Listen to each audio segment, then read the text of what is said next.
কাজ করি সামনে নির্বাচন। এখন আপনি একটা নির্দেশনা করেন যে এইভাবে করে আসলে কোনভাবেই করা যায় না, এত মানে কিছুতেই যদি এভাবে হাইপার হয়ে যায় এবং গায়ে হাত তুলে ফেলে, এটা তো আসলে কোনভাবেই মানে সমঝোতার জায়গা থাকে না। একটা হচ্ছে কথা বলে আমি কোনো ভার্ডিক্ট শুনবো না, দিবও না।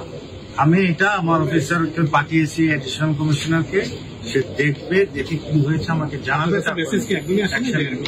সে আমাকে বলছে যে এরকম একটা কিছু, আমি সাথে সাথে বললাম চলে যাবে, কি হয়েছে তার দেখে আমাকে জানাবে। এটা বোধ হয় ঘন্টাখানেক আগের ঘটনা, আরো একটু আগে, হয়তো 2 ঘন্টা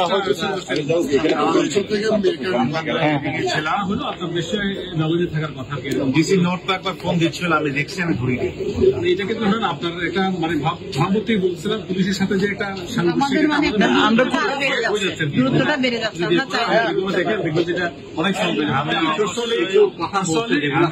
মনে করেন যে আপনি কথা বলতে চাই আপনার সাথে, আপনি বললেন আমাদের যদি Of course.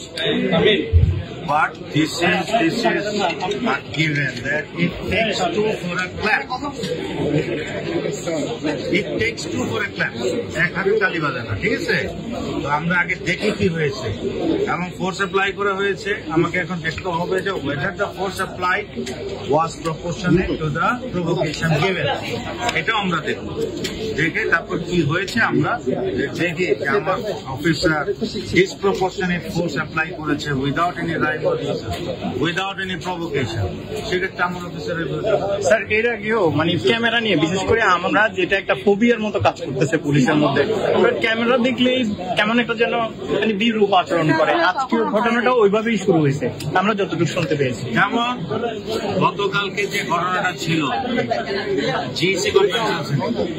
জিইসি কনভেনশন সেন্টারে ঘটনা, আমি তো মনে করি আমার ফোর্স প্রফেশনালি হ্যান্ডেল করেছে। হঠাৎ করে আজকে দেখি ইলেকট্রনিক মিডিয়া একটা কথা আসলো, খুলশির ওসি ব্যর্থ পরিস্থিতি সামাল দিবে। আমি খুলশির ওসি হলে তো আমার মাথা রক্ত দিয়ে সামনে রাত্রে 4টা পর্যন্ত আমি পুলিশ বললাম, কাজ করলাম, এই ফ্যাসিস্টের লোক ধরলাম। আজকে সকাল 10টার মধ্যে আসলো, 1 মাসের মধ্যে আমি ব্যর্থ। এইরকম কথাবার্তা, এরকম উস্কানিমূলক কথাবার্তা যদি আমরা, এবং কখনো কখনো এমনও হয় আমি কোন রকম আগাম কোন ভার্ডিক্ট দিচ্ছি না, কি হয়েছে আমি না জেনে কোনো কথা বলবো না। তবে কথা হচ্ছে যে কোন প্রভোকেশন যদি থেকে থাকে ঠিক আছে, সেই প্রভোকেশন অনুযায়ী আমার প্রশ্নের ছিল এটা আমরা দেখব এবং কেন হয়েছে। আমাদের পক্ষ থেকে একটা ইনকোয়ারির মতো করে আপনার কাছ থেকে দাবি করলাম, আপনি যদি একটা হায়ার অথরিটি একটা ইমিডিয়েট যেহেতু ডিসি লেভেলের সেটা যদি অ্যাডিশনাল কমিটি দিয়েছে ওখানে, সে আমি আশা করবো ফেয়ারলি এবং নিউট্রালি প্রিলিমিনারি ইনকোয়ারি করবে। দেখে আমরা যদি দেখি